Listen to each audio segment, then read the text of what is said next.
નમસ્કાર, હું છું પ્રિયા અને તમે જોઈ રહ્યા છો જનતા કી જાણકારી ન્યૂઝ.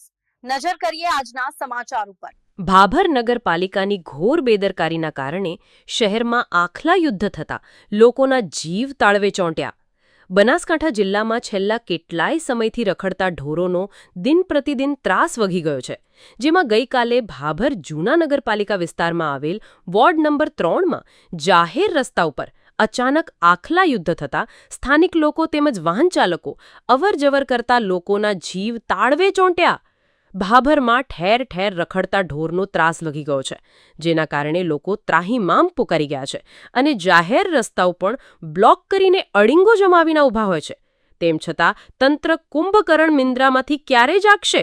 ભાભરમાં ગામડાઓમાંથી આવતા વિદ્યાર્થીઓ તેમજ ડેરીએ દૂધ ભરાવા લોકોને આવતા જતા રખડતા ઢોરો વચ્ચેથી જીવના જોખમે પસાર થવું પડે છે. રખડતા ઢોર પકડવાનો બનાસકાંઠા કલેક્ટરે પાલિકા અને એજન્સીઓ દ્વારા આદેશ આપ્યો છે. તેમ છતાં કોઈ પગલાં લેવામાં આવતા નથી. રખડતા ઢોરો બાબતે ભાભર નગરપાલિકાને વારંવાર રજૂઆત કરવા છતાં કોઈ સાંભળતું નથી.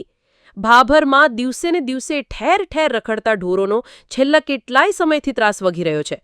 રખડતા ઢોર અને આખલા યુદ્ધમાં અગાઉ અનેક નિર્દોષ લોકોએ જીવ ગુમાવ્યા છે અને ઘાયલ પણ થયા છે.